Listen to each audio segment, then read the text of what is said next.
Hello and welcome. Thank you so much for joining us today. My name is Greg Buie and I'm the president of the American Friends of SOAS, or AFSOAS as we're known. I myself am based in Orange County in Southern California, but today we'll be joined by guests calling in from all over the country and from abroad. To start, I would like to tell you a little bit about the American Friends of SOAS. So I have a few slides to show. I'll share my screen right now.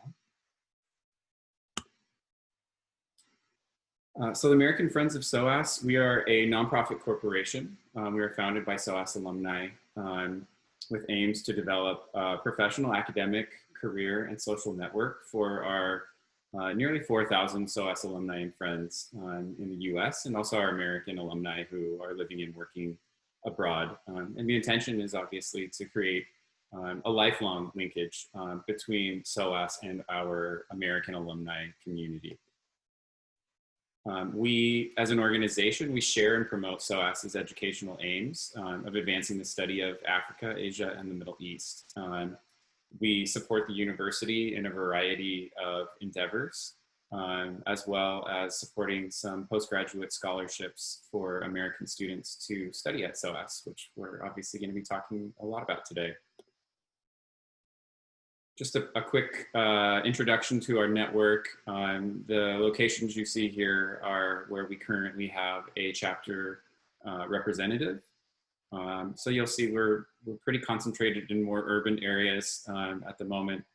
We do have alumni who are spread out throughout the entire country, but we do have greater concentrations of our alumni in DC, in New York, in Boston, Philadelphia, California, and Seattle, a few other places as well, Chicago, a few places in Texas.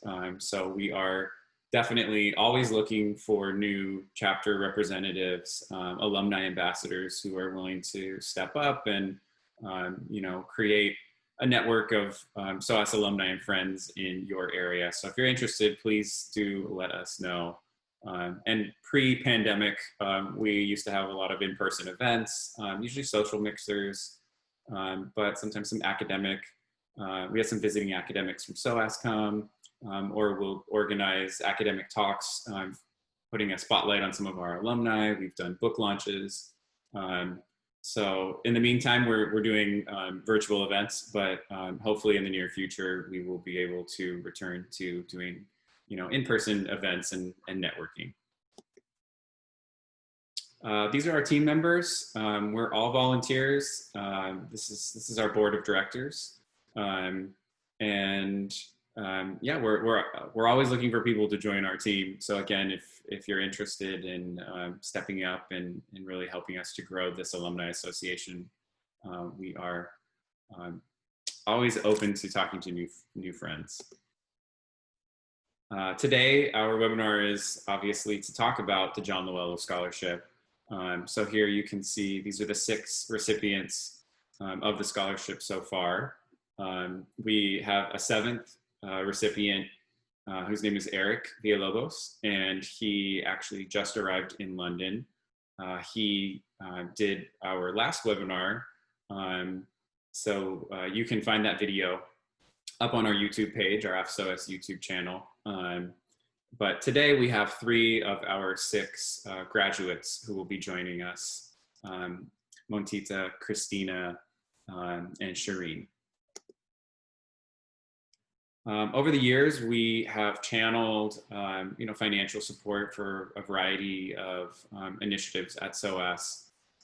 So everything you see listed here, we have had generous alumni, American alumni here who have contributed to AFSOAS, and we have passed these contributions along to the university. I don't have an exact number for you, but it's definitely well past $1 million that we've been able to channel so far.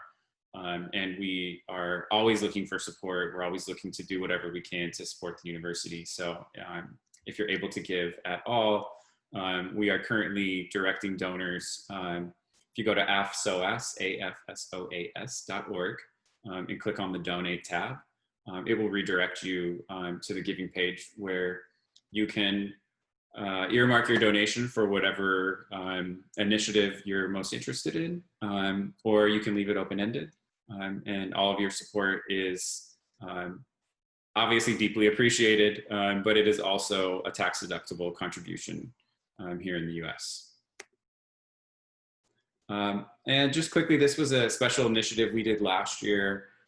We supported 2 students from Ghana to attend the SOAS Endangered Languages Documentation Training Program. This took place last summer. So Ida and Kenneth were our 2 recipients, and they are documenting endangered languages in Ghana.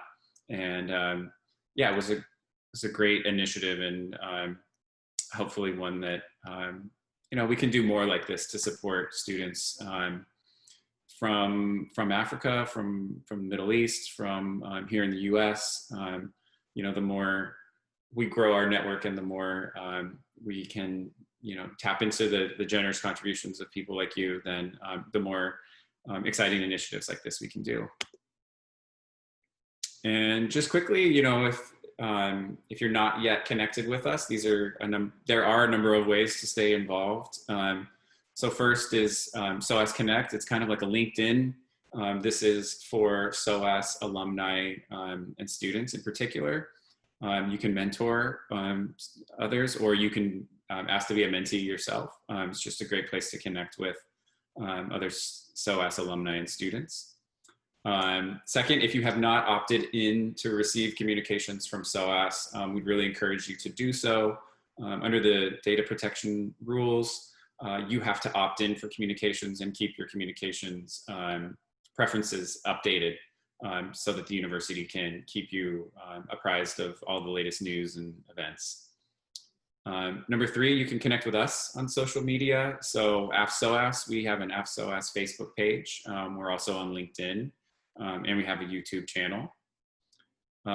Fourth, as I mentioned, we have alumni events regularly. Currently, they're all virtual, but anything that we do will be posted to our website, afsoas.org, so you can check it out there. If you are ever in London, this is, I guess, when travel is, you know, really back up and running again. If you're ever in London and you want to stop by SOAS, we're happy to work with our counterparts at the university and arrange a visit for you. And you can get a library card and yeah, kind of relive your days in London at SOAS. And then the last thing would be, as I mentioned, you know, we rely on the donations of people, of our alumni and other well-wishers. So we're always appealing for your support. In particular, looking for support for the John Loiello Scholarship Program, which is our flagship program. So the John Loiello AFSOAS Official Scholarship, which is our topic of discussion for today, was established by AFSOAS in memory of John Loiello, who was a founding board member and benefactor of AFSOAS, who passed away in 2013. The purpose of this scholarship is to give an American student the life-changing opportunity to study a full-time, 1-year top master's program at SOAS in London. And as I mentioned, to date, there have been 7 recipients, including our most recent, Eric Villalobos, who is studying for his MA in Religions of Asia and Africa, specifically in Jaina Studies. So today we're delighted to have 3 of our past recipients with us. We'll be chatting with each of them about their experience at SOAS, what impact it had on their lives, and what they're up to now. If you have any questions for our scholars, please add them to the chat box, and I will read some out toward the end of the call, time permitting, of course. To get things started, we thought we should first give you a background to the individual after which this scholarship is named. So I would like to thank John, or as he was known, Jack, Jack's wife, Elaine Robinson Loiello, who is also one of our AFSOAS board members, for providing us with a short bio about her husband's life, which I will read aloud right now. And I'm gonna share my screen so you can see John as well.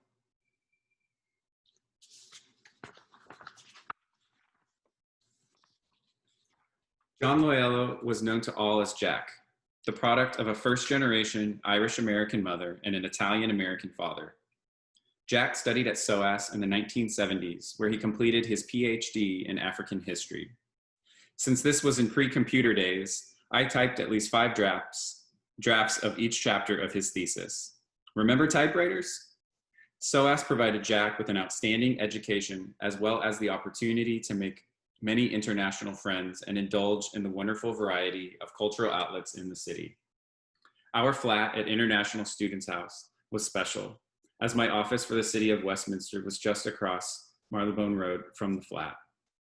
On our return to the US, we made our home for the next 30 years in downtown Washington, DC. Jack served in the Carter administration at the National Endowment for Humanities. He went on to be a founder of the National Endowment for Democracy and the inaugural head of the National Democratic Institute for International Affairs. Establishing his own international consulting firm occupied several years of our lives with clients in West Africa, Japan, Taiwan, and Europe. In the Clinton administration, Jack held the post of what is now known as the Assistant Secretary for Educational and Cultural Affairs at the State Department. While there, the Fulbright Scholars and historical Black universities and colleges were part of his portfolio. Jack was always politically active. While we were in London, President Ford signed the Overseas Voting Rights Act. As a result, we participated in the first delegation from Democrats abroad to the 1976 and 1980 political conventions.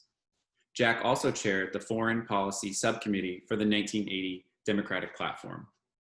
In 2008, Jack started to work with Professor Paul Webley and the development staff at SOAS to form the tax-exempt entity known as American Friends of SOAS.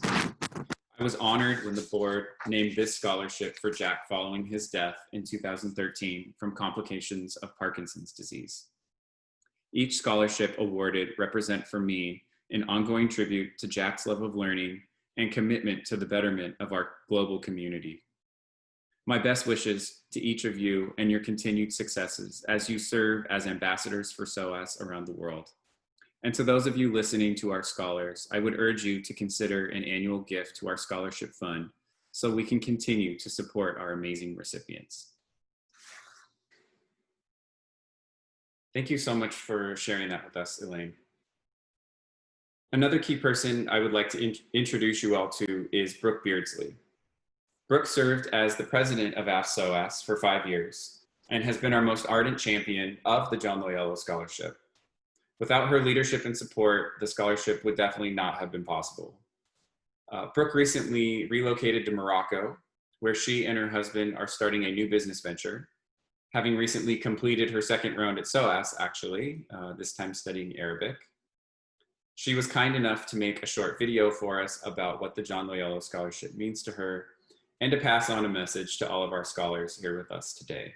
So here's Brooke.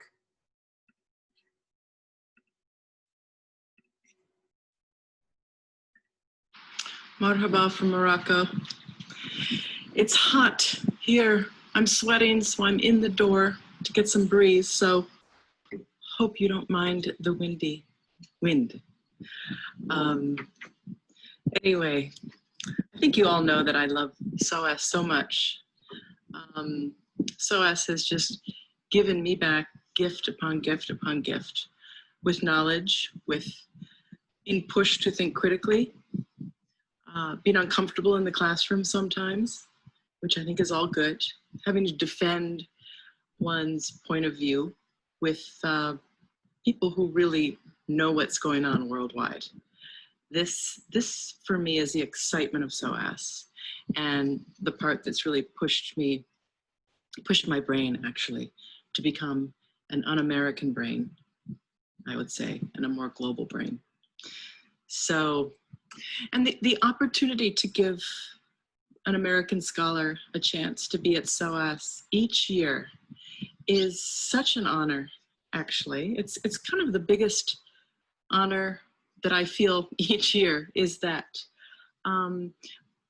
Because I know what the liberal arts environment is, and I'm not going to say it's terrible in America, but just to give someone that chance to experience the soul of SOAS and to be in an environment with so many amazing people makes it just fantastic for me. So I know tonight you all are going to talk about what AFSOAS has done for you, what the scholarship was like, what being in London and at the school was like. But I wanted to take a moment to talk about what it was like for me to meet all of you, because that's also the exchange. It's not just obviously what you get as a student, what I got as a student, but also what you've given others, and especially me. And I really mean this. I've met most of you and become quite close with most of you, at least I think so. I consider you in my closest circle of friends, and that includes Greg and Barty and Elaine and others on the AFSOAS board, past and present, that I know. That includes staff at SOAS. I mean, for me, it's really a family. It's a family of love and fun and being amazed by each other and cheering each other on. So Sherin, Christina, Cynthia, Dunya, Bethel, who am I missing? I've known all of you, and we've cried together, we've laughed together. You've certainly seen my life as well, in its perfect and imperfect views. and I just really appreciate you. And Montita, I'm really upset that we never got to meet, but inshallah in the future. And Eric, we are cheering for you, because I know you're a student right now. Maybe you've deferred, I'm not really sure, but someday it will be amazing if we can all come together for an in-person reunion, wherever that is. Of course, I'm going to offer here, our home in Morocco, come anytime. Anyway, I love you all and can't wait to hear the actual session and talk to you all soon. Bye. Thank you so much, Brooke. Thank you for putting together that video for us. And thank you, Elaine, for sharing the bio of your husband. And we really enjoyed learning more about him and his life and his legacy. And we just want to thank both of you for supporting the dreams of all of our scholars that have participated in the scholarship program so far, and everybody who's yet to come. Your support really means a lot to all of them and to the university and all of us. So now it's my pleasure to introduce you to our special guests for today. So we have with us Cristina Leifson, who's joining us from Maryland. We have Sherin Nassar, who is joining us from Boston. And we have Montita Sowapark, who's joining us from Florida. Florida, there we go. Okay. So hi, everybody. Thank you so much for being with us and making the time. So just to get started, I think it would be great if you could all just take a minute to introduce yourself, tell us where you're from, what you studied at SOAS, why you were interested in studying the subject that you did, and maybe what you're up to now as well. So Cristina, would you like to get started? Sure. First, I just want to say, thank you for hosting this, and it was wonderful to see Brooke and watch that video, and it's wonderful to hear the story of John himself. So my name is Cristina Leifson. I'm originally from Minnesota. I studied violence, conflict, and development at SOAS, and then I finished my degree in 2015. I'm currently, I live in Baltimore, Maryland, but I work in Washington, D.C. as a chief of staff for international programs at Save the Children, which is a sort of large global NGO. I think I got all the, was that everything, Greg? Yeah. Okay, great. Okay, Sherin, would you like to go? Hey everyone, thanks so much, Greg, for hosting this. And I also want to echo what Christine said as well. I mean, Brooke is such a treasure to the community, so seeing her video was such a reminder of all the great times I had in London and specifically with her. I'm currently a 2L at Harvard. I studied development studies at SOAS, and the reason I went there is I had done international affairs in Washington, D.C. and felt like I didn't really have a post-colonial lens or even just an anti-neoliberal lens. And I think SOAS really gave that to me. So very excited to be a part of this community now and in the future. Great. Hi, everybody. Thank you to Greg, Brooke, Elaine, and everybody who is involved with American Friends SOAS, AFSOAS. Correct. So I am the most recent graduate of the scholarship program. I just turned in my dissertation 2 weeks ago. And so I decided to study medical anthropology for my master's at SOAS because I studied biomedical engineering as an undergrad, but I took one anthropology course in my senior year, and it really kind of blew my mind in terms of thinking about studying science and medicine from a humanities and social science perspective, and thinking about particularly like health inequalities and inequities and the frameworks that sociology and anthropology really give us to understand those more deeply in a more nuanced manner.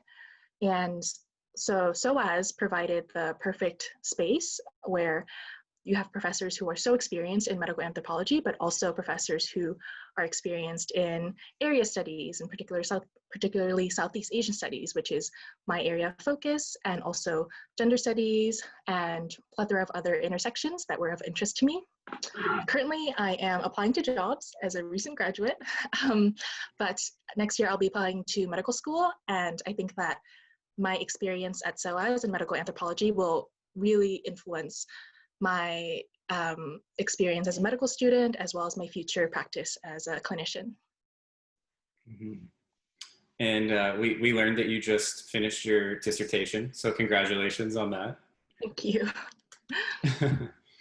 Okay, so next question I have for all of you. Could you tell me a little bit just about your experience in London? How did you find your time at SOAS, and in what ways did you find it to be a meaningful experience? I can take that first. So my experience in London was wonderful. I hadn't really left the United States before. I had been to the Czech Republic once before I moved to London.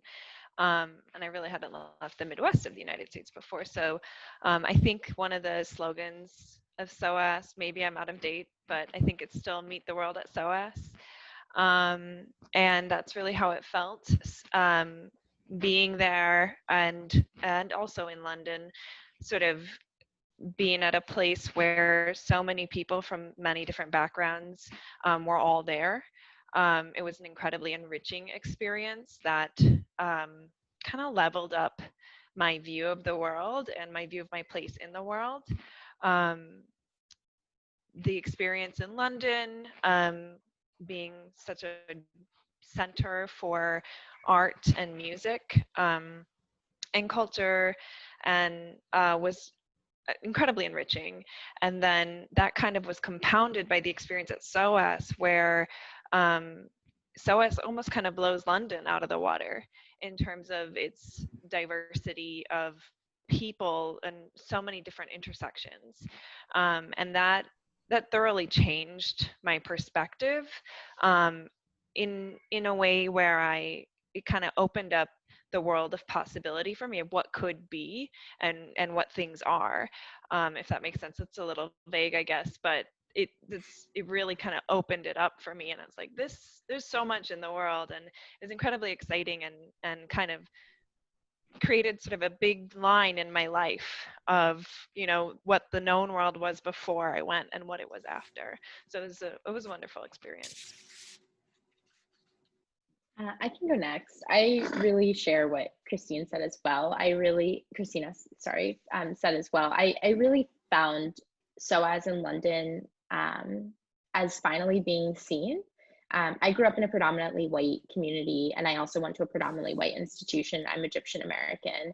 And I think for the first time, having very left views, especially when I received the scholarship, it's when President Trump was elected. And it was a very difficult time to be in Washington, D.C. It was a very difficult time to be a woman of color.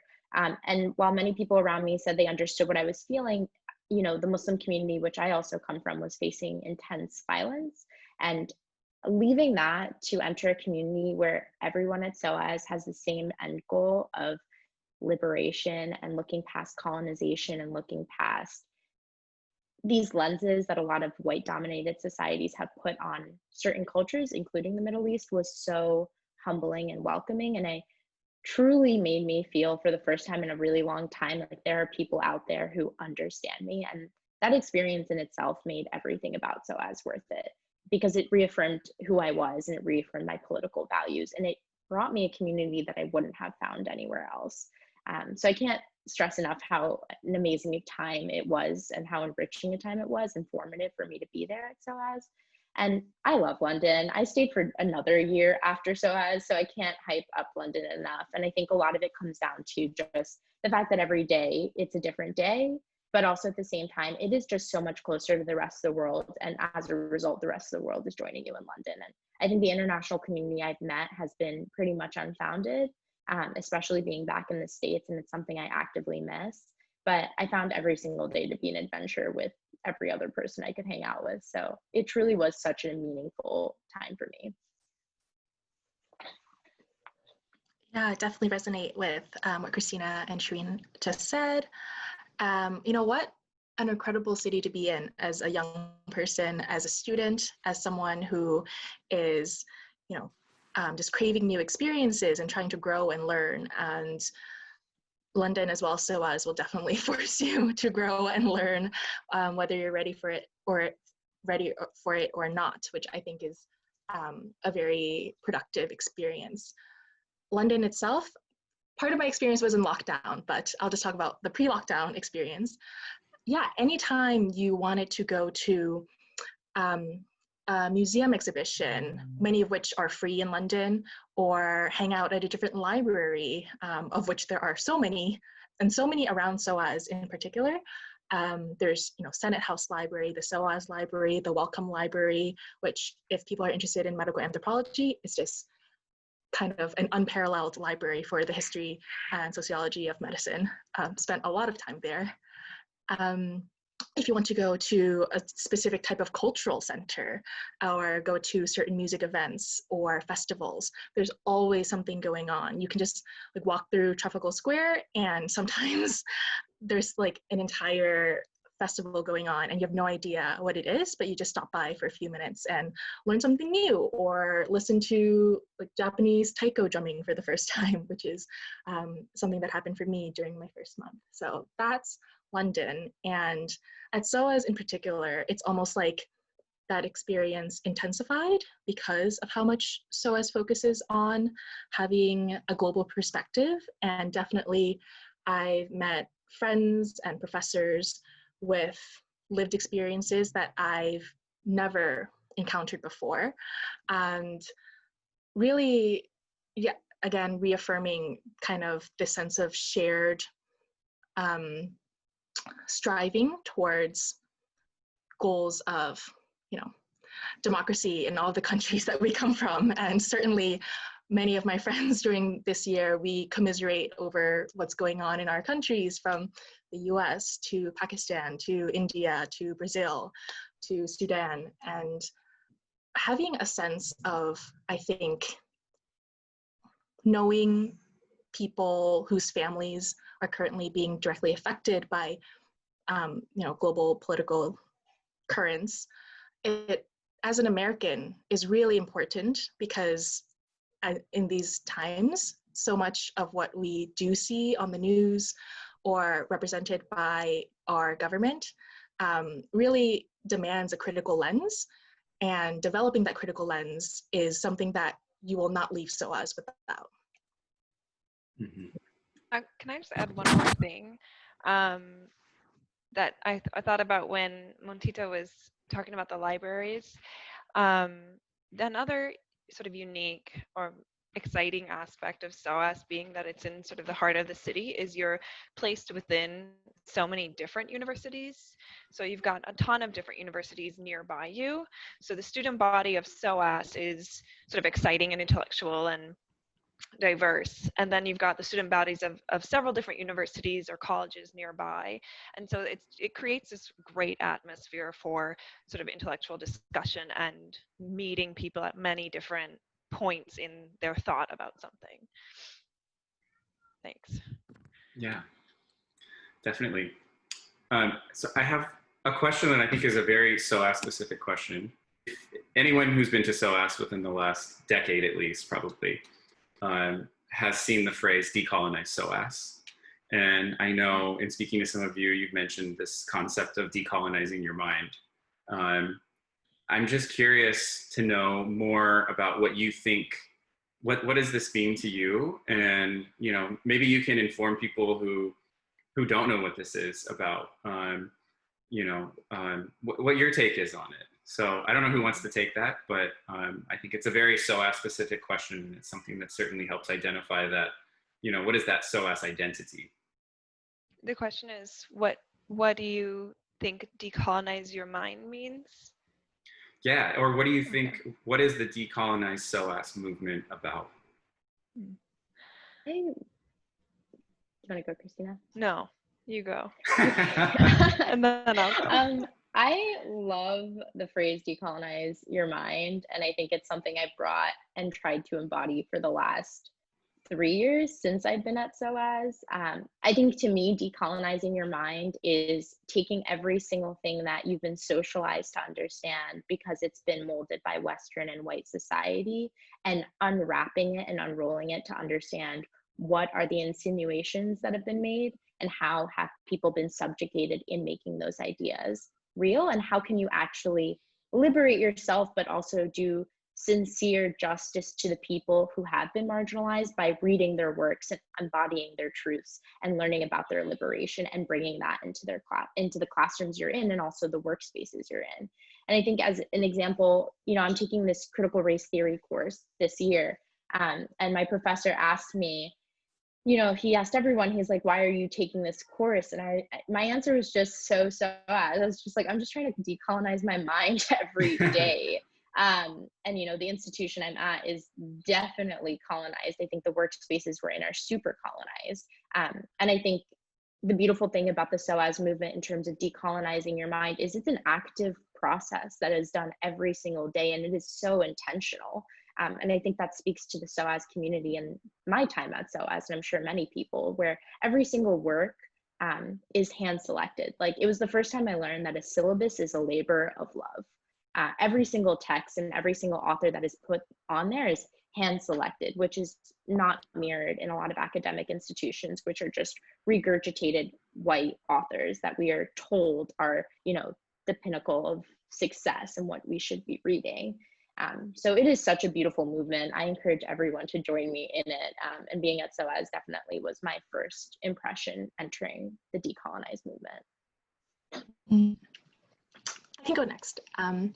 So I think at the micro level, one example is that for my intro to social anthropology theory class, my first essay, I was able to write about Zora Neale Hurston, who is very much like a foundational figure in American anthropology, but also very much overlooked.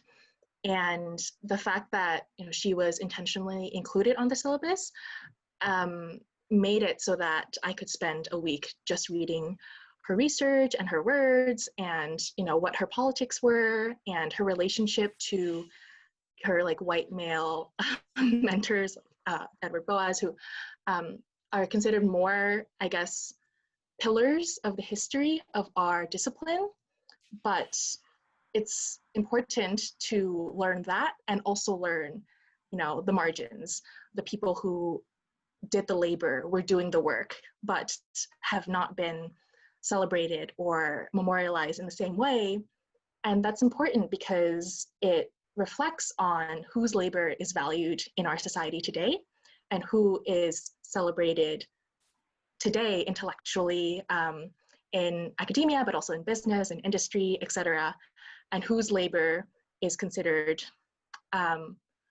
more disposable, or just something that supports the real work, the real geniuses, etc. And I think at SOAS, every day that you walk into the classroom, you have that in the back of your mind, kind of a reflecting on who makes it into the syllabus, and kind of the structures, whether that's white supremacy or histories of colonialism or ableism or cis heteropatriarchy, that determines whose voices are listened to.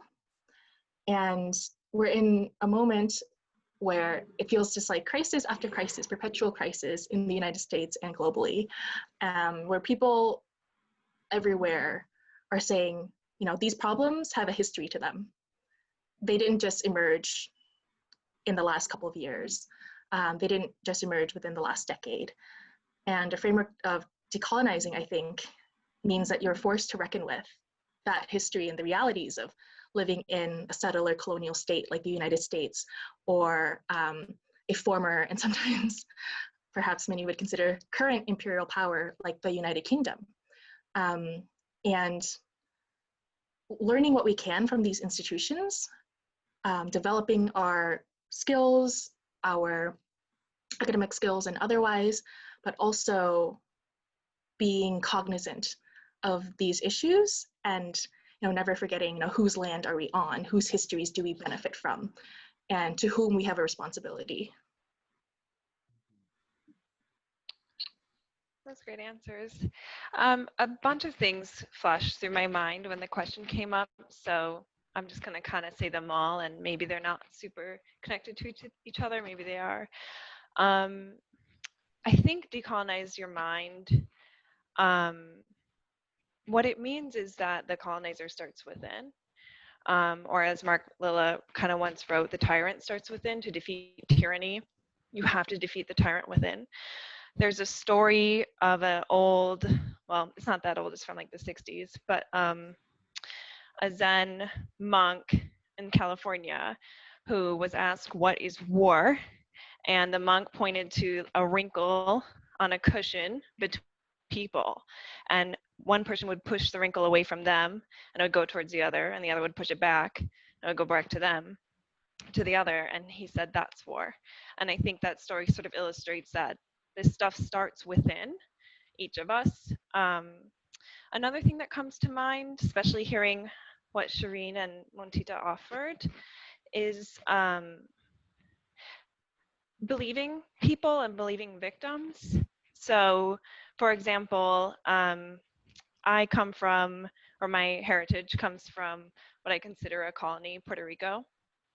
And the history of Puerto Rico, the sort of violent history of Puerto Rico, is not tremendously well known and is not mainstream in the United States, and is met with a lot of shock. I'm sure many people can relate to that. It's met with a lot of shock from people who might not know. And that shock kind of is paired with a bit of denial sometimes, or it can't have been that bad. And I think decolonizing your mind kind of means facing hard truths and accepting them. And if you're coming from a place of privilege, that means kind of getting over yourself and getting over how you feel about it a little bit yourself. And sort of we hear a lot very good advice, which is sort of just to listen and hear the truth and be willing to accept it, and sort of set aside how you feel about it for a moment and ask what you can do. But don't take charge in doing that, right? So yeah, I think that it's really about addressing how these things start within, which means doing an extremely honest, moral, intellectual assessment of the self and how you're taking things in, understanding you come from a perspective, understanding that your perspective that you're coming from may not really come from you, or you sort of start to unlearn things. Where did this come from? Why do I think that? And when you see things that challenge you when you're confronted by them, and somebody's telling you something you really don't want to believe that happened, that maybe your tax dollars paid for or something, believing them. I think that's very important. Yeah, I mean, all of this is obviously just super relevant in our world today, and in understanding our place in it. So, yeah, thank you all, for sharing that. I think it's important that we all hear that. So shifting gears a little bit, I know I'm hoping that people who will be watching this this webinar would be, prospective students who are interested in studying at SOAS, or maybe thinking about applying for the John Loiello Scholarship. So a few questions about that. First, I think people will be, if you're applying for graduate school or even undergraduate school, you're thinking, what are going to be my future job prospects if I study at this institution, if I pursue this degree program? So I'm interested in knowing each of your thoughts on how that factored into your decision making, and kind of where you're at now, and how having, for those who have graduated and have a degree officially, how that has helped you to find a job. So yeah, Christina, would you like to go first? Sure, I can go. So I mentioned at the beginning that I work currently for Save the Children, which is a humanitarian NGO. There's so many SOAS alumni at Save the Children, and across the NGO sector, which is kind of funny in a way, because at least for me, I studied within the development studies aspect of SOAS, which is one of the things that makes SOAS unique is it has a pretty strong development studies program, but kind of within there you find NGOs are kind of the bad guys a lot of the time. And so it's this kind of interesting tension where a lot of SOAS people end up at NGOs. And what I can say about that is essentially that the degree has you, when you're there and you're getting your degree at SOAS, you're relentlessly analyzing power structures and you're relentlessly analyzing power dynamics. And perhaps, setting aside the whether sort of fixing things from the inside works or not argument, perhaps if NGOs across the world were all SOAS students, it would be a very different type of place.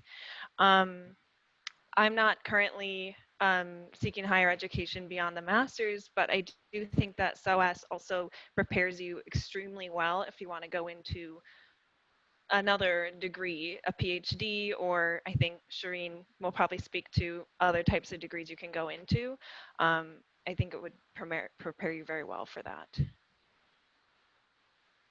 Yeah, I can go next. I think what Christina said in terms of where alumni are at, I can speak to a lot of my classmates, and I think they are absolutely everywhere in the best way possible. And one of my favorite things to say is, my friends are in the field, because they really are. They're in every single country, primarily mostly throughout Southeast Asia, but also the Middle East. So something I actually did before I decided to look into SOAS as a graduate opportunity is I looked on LinkedIn, which is a great tool.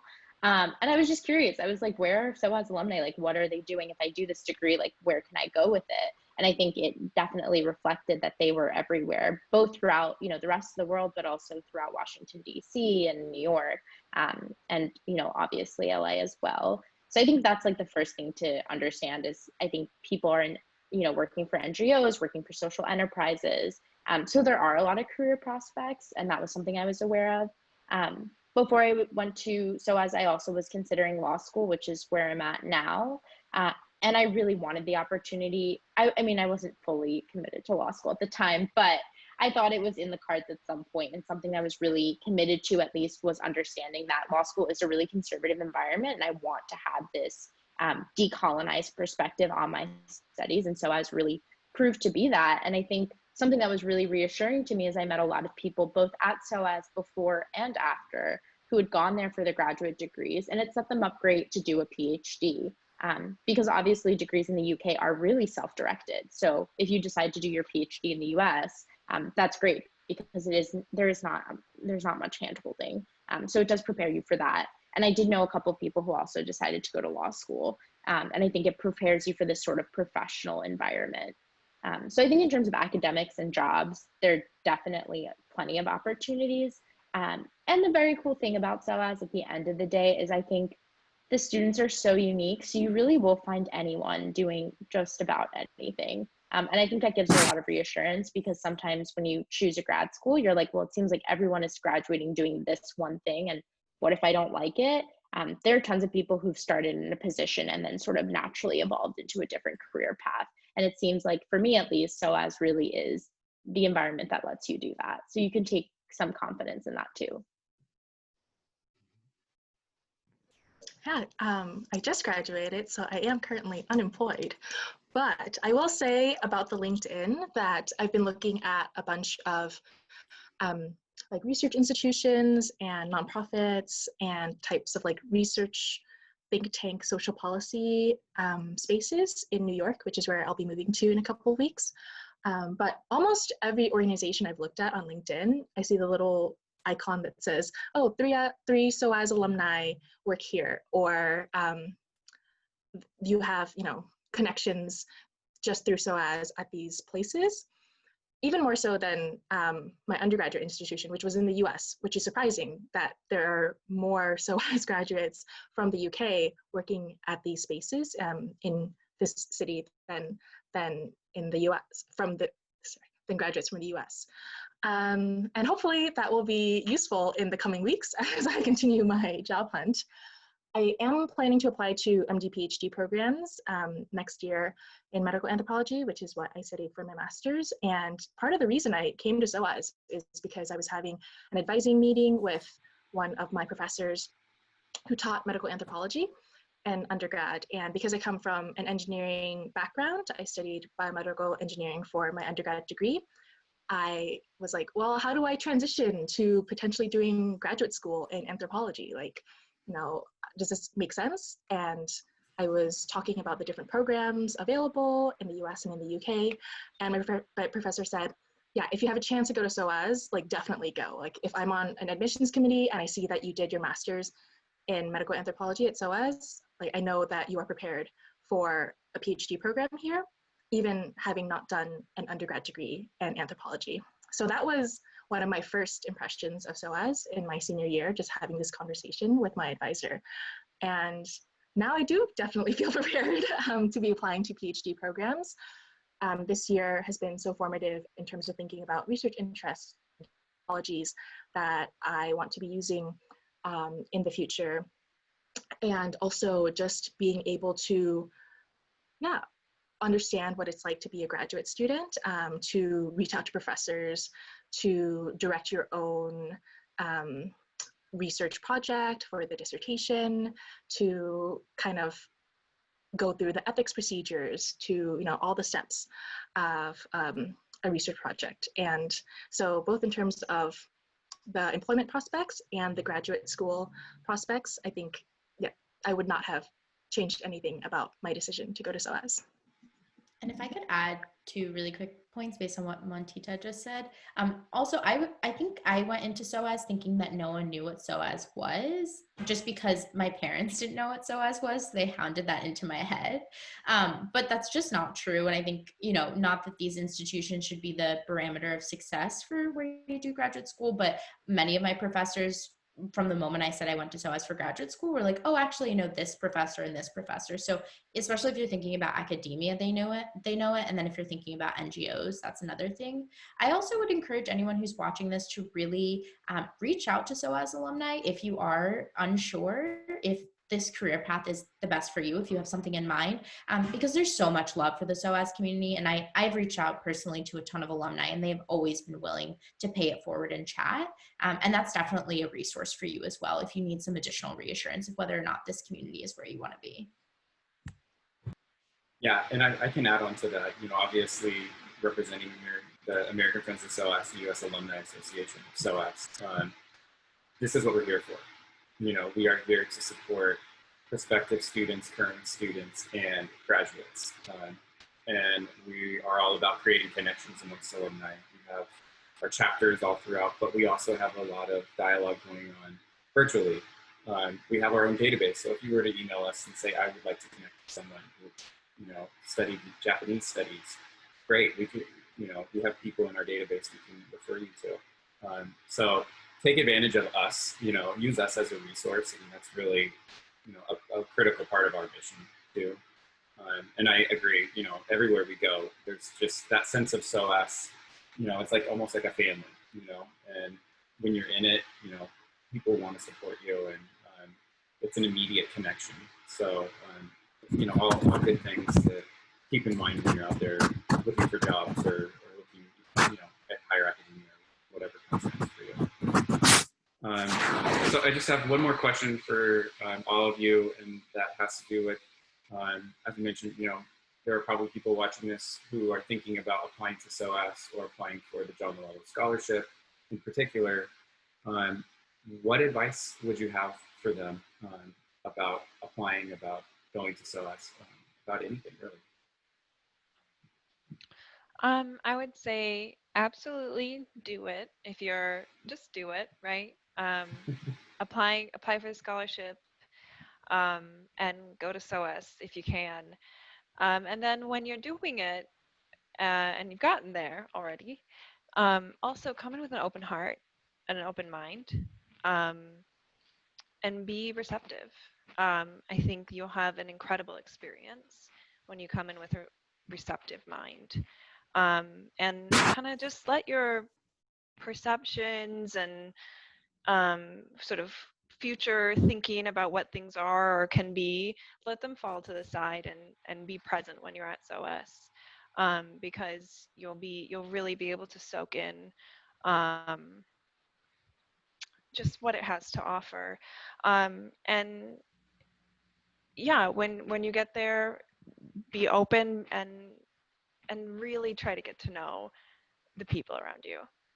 Really try to get to know maybe your housemates and your classmates and your professors, definitely, and the tutors, and or the people leading the tutorials, because you will learn just as much from them as you will from the books, probably, because given the diversity of SOAS, the lived experience around you is just a treasure, and it will really help you grow as a person.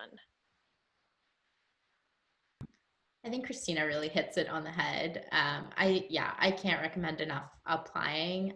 I think also just be ready for not only an academic transformation, but a personal transformation. That was the experience I've had. And I think most people I know who went to SOAS had the same. Some of them, met their future spouses. So you could have a spouse in there. But I think also at the same time, something I would definitely recommend is, throw yourself into it, like hang out at the SOAS bar as many nights as possible. I think the academics are great, but at the end of the day, what SOAS gives you actually is much more than that. It's the community and the friendships. And I learned the most from my conversations with my friends. Like, I wish they could have been recorded, because most of my learning and my true growth, both academically and personally, came from those conversations with my peers. And so, I think people who are studious obviously come to SOAS with the mind of, I'm going to really work hard on this report, I'm going to work hard on my classes, and of course you should, but at the end of the day, they really don't matter. I think what's the most important thing is those relationships and really investing in them. So I would highly recommend you throw yourself into it. You have a year, it goes by super quickly. Hit the ground running and meet as many people as possible, live with them, drink with them, hang out with them, and it honestly will, feed your soul for a lifetime. That's such a nice phrase, feeding your soul for a lifetime. Oh, I love that. In terms of applying, I think that, definitely just think about, what you would love to spend a year studying and getting into the nitty-gritty of, and what unanswered questions you've had rolling around in the back of your brain about society, about our place in the world, about, I don't know, religion or democracy or development. And maybe you haven't had a chance to, really think about those questions and explore them and ask them in the way that you've wanted to in undergrad. But at SOAS, just because of the way that it's structured, there's so much freedom to explore those questions. And don't worry about kind of, oh, what will look best in terms of the application? Like, should I apply to this program because it is more highly ranked versus applying to this program because it's smaller? Or just think about what you want to do. And as long as you're super passionate about it and it really is something that you will enjoy and love spending a year doing, I think that'll come across to the people who are reviewing applications. And definitely feel free to reach out to current students. Current SOAS students are so excited to talk to prospective students, us as well, if you're interested in applying to the scholarship. More than happy to talk to you about our experiences applying and then also at SOAS. And yeah, I mean, it's such a tumultuous time because of, COVID, obviously, but also other things going on. But I think that SOAS is still trying to make sure that as many of those experiences that you would have had during a in-person year are still going to be available to you during this year and in the coming years. And it's just such a transformative time that, just the opportunity is really the greatest blessing. So yeah, that's what I have to say about that. That's great. Well, thank you all for your conversation here. And I think that's all the time we have for today, but I'm going to invite our AFSOAS board member and DC representative Whitney Purdom on, and she's going to give us the vote of thanks. Thank you all so much for that very insightful and interesting discussion. On behalf of our entire AFSOAS Board of Directors and the SOAS alumni community here in the US, I would like to extend our sincerest thanks to our 5 John Loiello Scholarship recipients for joining us today: Christina, Donya, Cynthia, Sherin, Montita. Thank you all very much. And also thank you to our moderator for today's virtual event, our AFSOAS president, Greg Buie. As you heard today all about our flagship program, the John Loiello AFSOAS FISHL Scholarship, and the impact on the lives of those who have been fortunate enough to receive it, we would so appreciate your support of this initiative. If you're able to make a contribution today, we have added in the comment box a link where you can make your tax-deductible gift. If you have enjoyed today's talk and you share in our passion for enabling opportunities for ambitious young scholars like the 5 amazing women we spoke with tonight, we would be so grateful for your contribution in any amount. Finally, I want to thank you all so much for joining us tonight, for your interest, and for making the time to be with us. Thank you so much, and have a great evening. Thank you, Whitney. Thank you, everybody. Have a good night. Have a good night.